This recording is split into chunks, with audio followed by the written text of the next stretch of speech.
Hello everyone, welcome to study squad. I am Shivani Chauhan. इस video में हम क्लास 8 की ज्योग्राफी का चैप्टर 2 इंपॉर्टेंट क्वेश्चंस देखेंगे और एमसीक्यूज भी देखेंगे। बाकी सारे के सारे जो क्लासेस हैं वो हमारे लर्नर बी चैनल है वहाँ पर कवर्ड हैं। और 8th का भी बहुत सारा पार्ट, जैसे कि इंग्लिश हो गया, इंग्लिश के सारे चैप्टर्स हो गए, एसएसटी हो गई, है ना। तो काफ़ी सारे चैप्टर्स आपको मिल जाएंगे लर्नर बी पर भी। तो पहला इसमें एमसीक्यूज देख लेते हैं। Which of these physical features are best suited for living, मतलब रहने के लिए सबसे अच्छा क्या होता है? जो समतल इलाके होते हैं ना, प्लेन्स और नदियों के पास के इलाके रहने के लिए सबसे ज़्यादा अच्छे होते हैं। नेक्स्ट क्वेश्चन है, विच of these promotes wild life. Wild life क्या होता है? एनिमल्स, स्पेशली जो एनिमल्स और प्लांट्स वगैरह होते हैं, ये कहाँ अच्छे से रह पाते हैं? फॉरेस्ट में, जंगलों में। तो सुंदरबन फॉरेस्ट में आप लोगों को टाइगर्स दिख जाएंगे, बहुत सारे मैंग्रोव ट्रीज दिख जाएंगे, है ना। तो वाइल्ड लाइफ के रहने के लिए ट्रीज और फॉरेस्ट का एरिया बहुत अच्छा होता है। नेक्स्ट क्वेश्चन है, what is the majority of land in India used for. India में सबसे ज़्यादा कल्टीवेशन होता है, खेती बहुत ज़्यादा एरिया पे होती है हमारे देश में। कल्टीवेशन का मतलब होता है खेती।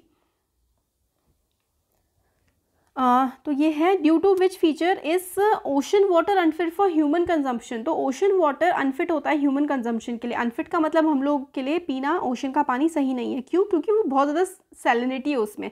सैलिनिटी का मतलब होता है कि सॉल्ट जो है ना वो बहुत ही ज़्यादा है। नेक्स्ट क्वेश्चन है, right a short note on wild life. Wild life यानी कि जानवरों के बारे में आपको बताना है। तो आंसर है, the animal kingdom which consist of animals, birds, aquatic creatures. तो एनिमल हो गया, बर्ड्स हो गए, एक्वेटिक क्रीचर्स हो गए, इंसेक्ट्स हो गए, इज कॉल्ड वाइल्ड लाइफ। तो जो एनिमल्स हो गए ना, बर्ड्स, एक्वेटिक क्रीचर, पानी में रहने वाले, और कीड़े मकोड़े, ये वाइल्ड लाइफ होती है। इसको हम वाइल्ड लाइफ कहते हैं। आपसे अगर पूछा जाए कि व्हाट इज़ वाइल्ड लाइफ, तो आप ये लिख सकते हैं, एनिमल किंगडम जिसमें जानवर, चिड़िया, पानी में रहने वाले जानवर, कीड़े मकोड़े आते हैं, उनको हम वाइल्ड लाइफ कहते हैं। These creatures provide us various important products such as milk, हमें मिलता है, मीट मिलता है, हाइड्स यानी कि जो खाल उतार करके लोग बना लेते हैं ना, इनके कपड़े, हाइड्स मिलते हैं, वूल, लेदर जो होता है, ऊन मिलती है। बीज gives us honey and help in pollination. बीज जो है, हम लोगों को हनी, शहद मिलता है मधुमक्खी से। पॉलिनेशन, पॉलिनेशन का मतलब होता है, देखिए जो मधुमक्खियाँ होती हैं ना, वो किसी फूल पर बैठी, उससे वो दूसरी जगह पर जाके और उसका बीज उनके मुंह वगैरह में आ गया या फिर उनके बॉडी पे लग गया, फिर वो कहीं दूर उड़ के गई और वो बीज उन्होंने ज़मीन पे गिरा दिया, और वो बीज जो है फिर वही पौधा कहीं और भी उग जाता है। तो इसी को पॉलिनेशन कहते हैं। तो बीज जो है वो पॉलिनेशन पे हेल्प करती हैं। They play the role of decomposers in the environment. Decomposers यानी कि जो कीड़े होते हैं, बहुत सारे कीड़े मकोड़े होते हैं। डिकम्पोज करने का मतलब है चीज़ों को सड़ा देते हैं। सड़ा देना हमेशा ख़राब नहीं होता है। जो चीज़ें वेस्ट हो गई हैं उनको सड़ा करके ऑर्गेनिक मैटर बन जाता है, यानी कि उर्वरक बन जाते हैं।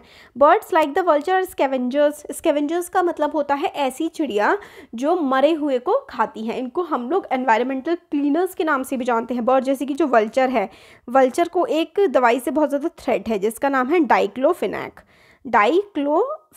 ठीक है, डाइक्लोफिनैक दवाई है। इससे बर्ड्स को, स्पेशली वल्चर्स को बहुत ज़्यादा खतरा है। इसकी वजह से वल्चर्स की डेथ भी हो रही है। अगर सारी की सारी वल्चर्स मर जाएंगी तो बहुत सारे जो जानवर अलग अलग इलाकों में मर जाते हैं ना, फिर वो बीमारियां फैलाते हैं और वल्चर उन्हीं जानवरों को खा जाती है। तो इसलिए वल्चर्स का होना बहुत ज़रूरी है। ये एनवायरनमेंट को क्लीन करने में हेल्प करती हैं। All forms of wild life are an integral part of ecosystem. Ecosystem यानी कि हमारे आसपास का जो एनवायरनमेंट होता है, उसमें हर किसी का, इंसान के साथ साथ जानवर, पेड़ पौधे, सबका रहना बहुत ज़रूरी है।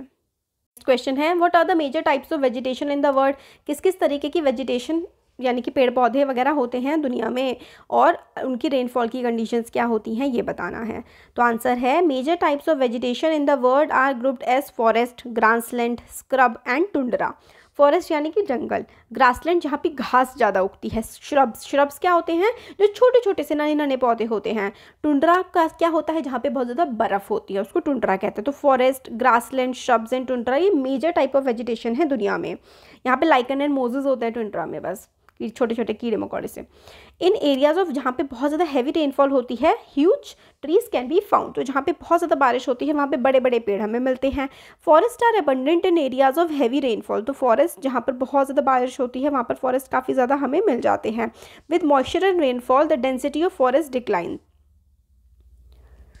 इन moderate rainfall areas grasslands are found. तो मतलब अगर जैसे कि बारिश कम होती है तो हमारे जंगल भी कम होते जाते हैं, और जिस जगह बारिश कम होगी वहाँ पर हमें घास के मैदान ज़्यादा मिलेंगे। और जहाँ पर इन ड्राई एरियाज़ में हम लोगों को क्या मिलते हैं, कांटे वाले पेड़ मिलते हैं, श्रब्स और स्क्रब्स मिलते हैं, प्लांट्स। जहाँ पर जो सूखे इलाके होते हैं वहाँ पे जो पेड़ होते हैं उनकी जो रूट्स होती हैं ना वो काफ़ी डीप होती हैं और उनकी पत्तियाँ जो हैं कांटेदार होती हैं, ताकि वो मॉइस्चर ना रिलीज़ हो, ताकि उनसे इवेपोरेशन ना हो। और tundra vegetation consist of mosses and lichens. Next है give 3 common forms of land use. 3 तरीके से जैसे हम लैंड का इस्तेमाल करते हैं वो बताना है। तो क्रॉप लैंड यानी कि फसल उगाते हैं, पेस्चर्स यानी कि चारा, जो गाय भैंस होती है वो चारा भी तो चरेंगी कहीं, और फॉरेस्ट यानी कि जंगल। तो 3 हम इस तरीके से इस्तेमाल करते हैं। और नेक्स्ट है what human factors determine land use pattern. तो किस तरीके से ह्यूमन लैंड का इस्तेमाल करते हैं। तो human factors affecting land use pattern are population and technology. जितने ज़्यादा हम इंसान बढ़ते जाते हैं उतने ज़्यादा हम जंगल काट काट के घर बनाते जाते हैं और टेक्नोलॉजी का इस्तेमाल करके हम सारे काम करते हैं। सॉइल क्या होती है, डिफाइन करो। Thin layer of granny substance covering the surface of earth is called soil. तो जो ग्रेनी सा यानी कि उसमें थोड़े थोड़े दाने दाने टाइप का जो सब्सटेंस होता है जो अर्थ के ऊपर होता है उसको सॉइल कहते हैं। नेक्स्ट है what is required to make soil fertile. Soil fertile कैसे बनती है, जिसपे मतलब खूब अच्छे से फसल उग जाए। तो the right mix of minerals and organic matter is needed to make soil fertile. तो ऑर्गेनिक मैटर और मिनरल्स होने चाहिए सॉइल में। ऑर्गेनिक मैटर क्या होता है, जैसे कि जो पेड़ पौधे पत्तियाँ या जानवरों का एक्सक्रीटा। अर्थवॉर्म को क्यों कहते हैं फ्रेंड ऑफ फार्मर्स, क्योंकि अर्थवॉर्म पॉटी करता है मिट्टी में और उससे क्या होती है अच्छी उर्वरकता बढ़ती है, यानी कि वो एक फर्टिलाइज़र का काम करता है। नेक्स्ट है क्वेश्चन पेरेंट रॉक क्या होती है। तो the rock from which soil is derived is called parent rock. तो क्योंकि देखो रॉक होती है यानी कि पत्थर जो होते हैं वो घिसते जाते हैं समय के साथ साथ हवा की वजह से, पानी की वजह से, तो उससे मिट्टी बनने लगती है, उसको ही पेरेंट रॉक। फिर जिस रॉक से मिट्टी बनी है वो उस मिट्टी की पेरेंट हुई ना, उसी से बनी है वो। जैसे आप अपने पेरेंट से बने हैं तो वो आपके पेरेंट्स आपके पेरेंट हैं। इसी तरीके से मिट्टी जिस पत्थर से बनती है वो उसकी पेरेंट रॉक होती है।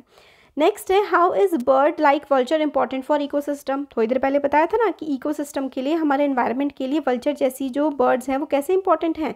तो देखो vulture feeds on dead live stock and so it cleanses the environment.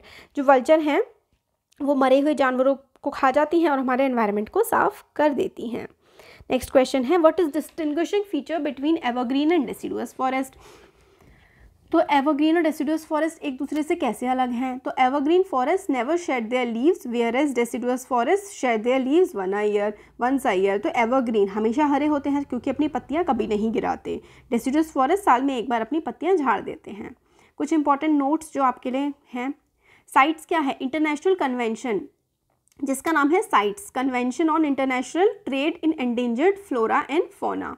ठीक है, तो इसमें है ऐसी लिस्ट है एक जिसमें जानवर और बर्ड्स हैं, कुछ एनिमल और बर्ड्स हैं जिनका आप लोग व्यापार नहीं कर सकते। आप लोग क्या मतलब कोई भी नहीं कर सकता। साइट्स एक ऐसी कन्वेंशन है जिसमें एक लिस्ट बनाई जाती है, उसमें ऐसे जानवरों की लिस्ट है कि उनका व्यापार, उनका ट्रेड नहीं किया जा सकता। और आप नेक्स्ट इंपॉर्टेंट नोट है कि आप लैंड को कैसे कंजर्व कर सकते हैं। एफॉरेस्टेशन का मतलब होता है आप पेड़ लगा करके कंजर्व कर सकते हैं अपनी ज़मीन को। लैंड रिक्लेमेशन मतलब जो लैंड ख़राब हो गया है उस पर धीरे धीरे करके आप लोग ठीक करिए उसको। बेसिकली आप दोबारा से लैंड को रिक्लेम करने के लिए आप उसमें पेड़ ही उगाएंगे तो ही लैंड रिक्लेम हो पाता है। चेकिंग ओवरग्रेजिंग, बहुत ज़्यादा मतलब ओवरग्रेजिंग ना हो। ग्रेजिंग का मतलब होता है जो गाय भैंस बकरी चरते हैं ना, अगर बहुत ज़्यादा चर जाएंगे तो मिट्टी ख़राब हो जाती है। Regulate use of chemical pesticides and fertilisers. तो जो केमिकल्स होते हैं ये हमारी मिट्टी को काफ़ी ज़्यादा ख़राब कर देते हैं ना, तो इनका जो इस्तेमाल है उसको रेगुलेट किया जाए, मतलब सही तरीके से इनका इस्तेमाल हो तो हम अपने लैंड को बचा सकते हैं। तो कुछ इंपॉर्टेंट क्वेश्चंस थे हमारे, हमने देख लिए। अच्छा लगा है तो ज़रूर चैनल को सब्सक्राइब करिए और फ्रेंड्स के साथ भी शेयर करिए। Thank you.